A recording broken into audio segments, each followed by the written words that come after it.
ज्योति शर्मा, रवि निगम और रतन यादव और उनके साथ थाना प्रभारी दुर्ग, इन्होंने महिलाओं के साथ उनके मतलब संवेदनशील अंगों के साथ छेड़छाड़ किया है, गाली गलौज किया है, पुलिस वालों की उपस्थिति में किया है और गैंग रेप की धमकी भी दिया है। ये आरोप है हमारे पास उनके खिलाफ।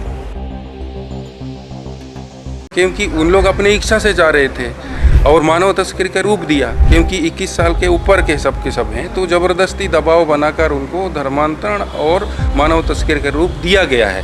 बिल्कुल आर्थिक नुकसान तो हुआ ही हुआ उनका, मानसिक रूप से पीड़ित हैं, आर्थिक रूप से हैं, उसके बाद आपका फिजिकल तौर से भी पीड़ित है। क्यों? क्योंकि लड़कियों को नींद नहीं आता है। हम लोग तो भारतीय कम्युनिस्ट पार्टी ही इस लड़ाई को बस्तर में हम लोग उठा रहे हैं। विभिन्न जिलों में इसको लेकर प्रदर्शन हो रहा है। अभी आने वाले समय में भी इसको लेकर बड़ी लड़ाई भी होगी। प्रेजलॉर्ड जय मसीह की दोस्तों, जैसा कि आप लोग जानते हैं कि छत्तीसगढ़ दुर्ग रेलवे स्टेशन पर ननों को लेकर जो मामला हुआ था, जहां पर बजरंग दल और ज्योति शर्मा के जो लोग हैं उन्होंने किस प्रकार से इन लोगों के ऊपर धर्मांतरण के आरोप लगाए थे और इनका ये आरोप था कि 3 लड़कियों को ये लेकर जा रहे थे जिनको मानव तस्करी किया जा रहा था और इनका धर्मांतरण के नाम पर और भी कुछ करने का ये योजना बना रहे थे। इस तरीके का आरोप यहाँ पर ननों के ऊपर लगाया गया था।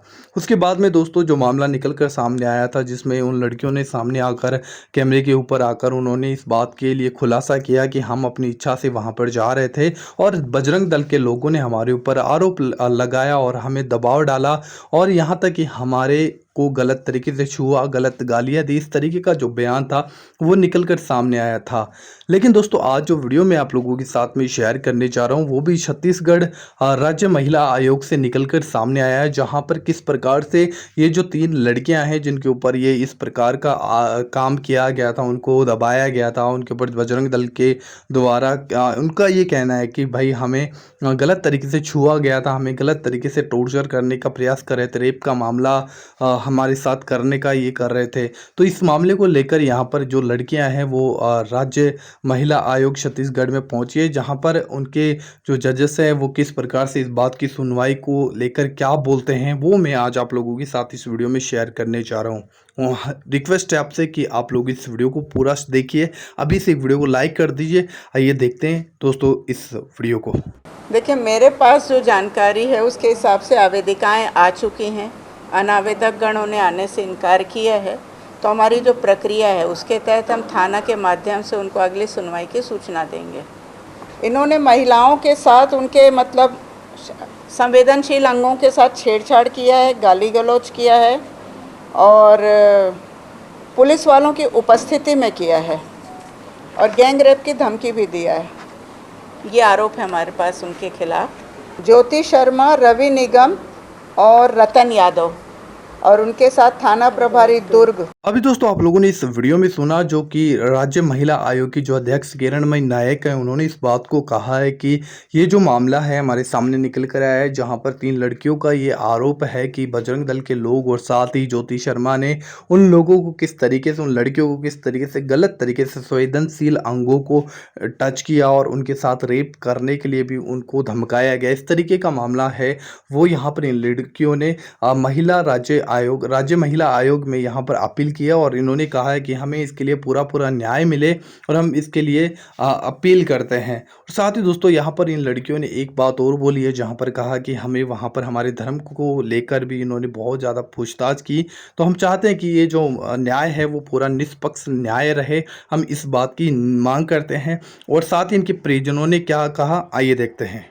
मंडावी है, हम लोग दुर्ग में जो हमारे साथ दुर्घटना हुई उसको लेकर हम रायपुर महिला आयोग में गए थे। उसके बाद वहाँ हमारे से पूछताछ हुई कि दीपिका सॉरी पूछी कि तुम लोग चर्च जाते हो कि नहीं बोलते, तो हम लोग बोले हाँ हम लोग जाते हैं बोले। फिर पूछी कि तुम मंदिर जाते हो कि नहीं, हाँ हम मंदिर जाते हैं। वो पूछी कि तुम हिंदू धर्म को मानते हुए तुम लोग चर्च क्यों जाते हो बोली। उसके बाद फिर बोलती है मस्जिद क्यों नहीं गए आप लोग, ऐसा बोलती है। हमको ये वर्ड अच्छा नहीं लगा, इसलिए हम निष्पक्ष जांच करने की मांग करते हैं। गंभीर इसलिए हुआ है क्योंकि दुर्ग रेलवे स्टेशन में इन लोग डरे हुए थे और उनको वहाँ से निकलने के बाद भी सखी सेंटर में ही 4 दिन इन लोग रखे थे। तो उससे क्या है, डरे हुए थे। और कुछ लोगों का कहना है कि 8 दिन बाद आपने क्यों रिपोर्ट लिखवाया, तो उसका कारण वही है। और वहाँ पर जब पुलिस के मौजूदगी में पुलिस को बाहर निकाल के उनको अंदर थप्पड़ मारते हैं, फिर उसके बाद कैमरा को दूसरे साइड घुमाते हैं, तो जिसका कारण ये गंभीर रूप ले रहा है। अभी तो धमकी मिलना तो शुरू नहीं हुआ है, लेकिन दबाव पहले दबाव इसलिए बनाए क्योंकि उन लोग अपनी इच्छा से जा रहे थे और मानव तस्करी का रूप दिया, क्योंकि 21 साल के ऊपर के सब हैं, तो ज़बरदस्ती दबाव बनाकर उनको धर्मांतरण और मानव तस्करी का रूप दिया गया है। खुद कमलेश्वर अपने बयान में सबसे पहले नारायणपुर आई तो दिए, मारपीट किए हैं, जातिगत गाली गलौज दिए हैं।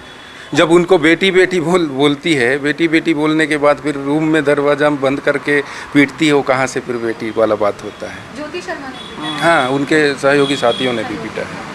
सुनवाई के दौरान युवतियों के परिजनों ने द लेंस को बताया कि उनकी बेटियां उस दिन से डरी हुई थी और इस घटना ने उन्हें गहरे सदमे में डाल दिया है। परिजनों ने मांग की है कि ज्योति शर्मा और उनके सहयोगियों के खिलाफ सख्त कार्रवाई हो और FIR दर्ज की जाए ताकि भविष्य में ऐसी घटनाएं न हो। उन्होंने ये भी कहा कि इस मामले में उनकी बेटियों को गलत तरीके से मानव तस्करी और धर्मांतरण के आरोप में फंसाया गया है। बिल्कुल, आर्थिक नुकसान तो हुआ ही हुआ, उनका मानसिक रूप से पीड़ित हैं, आर्थिक रूप से है, उसके बाद आपका फिजिकल तौर से भी पीड़ित है। क्यों? क्योंकि लड़कियों को नींद नहीं आता है, और एक लड़की तो ऐसा है तो बिल्कुल उनको ना नींद नहीं आता है, उसके मम्मी पापा परेशान हैं, फिर दबाव भी बन रहा है अगल बगल गांव वाले का कि आपने ऐसा बयान क्यों दिया, ऐसा बोल के।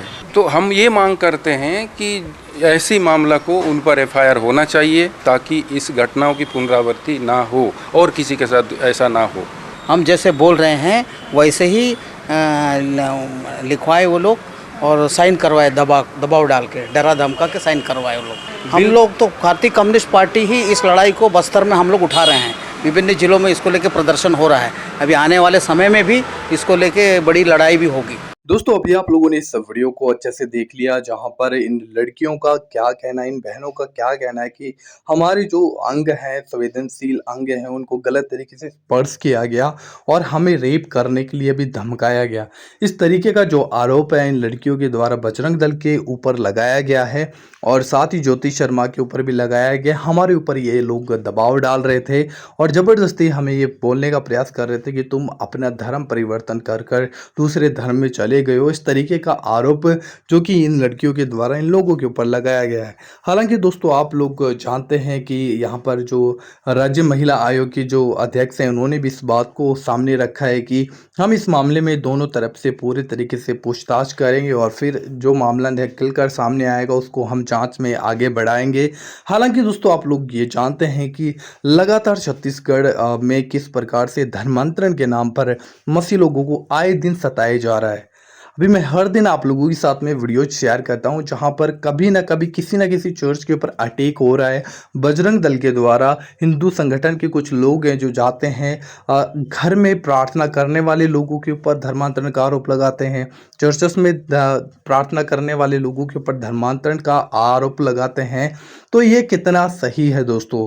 क्योंकि हमारे जो देश है वो धर्मनिरपेक्ष देश है और हर एक धर्म को हमारे देश के अंदर पूरे तरीके से स्वतंत्रता है कि वो किसी भी धर्म को मान सकता है, प्रचार प्रसार कर सकता है, यहाँ तक कि वो अपना धर्म भी बदल सकता है। लेकिन दोस्तों, आज जब इस चीज़ों को देखा जाता है तो ये बातें कहीं ना कहीं सामने निकल कर आती हैं कि स्पेशली एक ही जो ईसाई लोग हैं उनको टारगेट किया जाता है कि भाई ये लोग धर्मांतरण करते हैं। लेकिन कभी भी किसी ने इस बात को साबित नहीं किया और ना कोई कभी कर पाएगा, क्योंकि यहाँ पर इस बात में बिल्कुल भी सत्यता नहीं है कि ईसाई लोग किसी का धर्म परिवर्तन करते हैं या फिर किसी को झांसा देते हैं, किसी को प्रलोभन देते हैं। ये बात बिल्कुल भी सत्य नहीं है।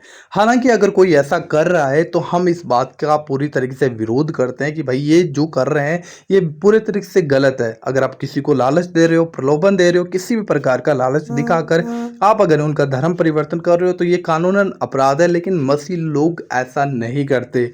लोग अपने विश्वास से प्रभु यीशु मसीह के पास आते हैं और यीशु मसीह को अपना उद्धारकर्ता मानते हैं और उन्हें पता है कि यीशु मसीह ने हमारे लिए क्या किया, इसलिए वे यीशु के पीछे चलते हैं। इसका मतलब ये नहीं हुआ कि उन्होंने अपना धर्म परिवर्तन किया, आज भी वही जीवन में, लेकिन उन्होंने अपनी पुरानी कुछ चीज़ों को छोड़ा है, यीशु के पास आए हैं।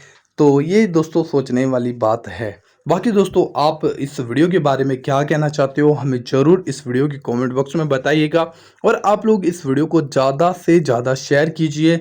हमारे इस चैनल पर दोस्तों आप लोग पहली बार आए हो ज़रूर चैनल को सब्सक्राइब कीजिए और ज़रूर दोस्तों हमारे मसीह भाई बहनों के साथ इस वीडियो को शेयर कीजिएगा ताकि ये वीडियो और भी लोगों तक पहुंच सके, लोग जान सके आखिर ये सारा मामला क्या है। तो प्रभु आप सभी को बहुत आशीष दे। जय मसीह की।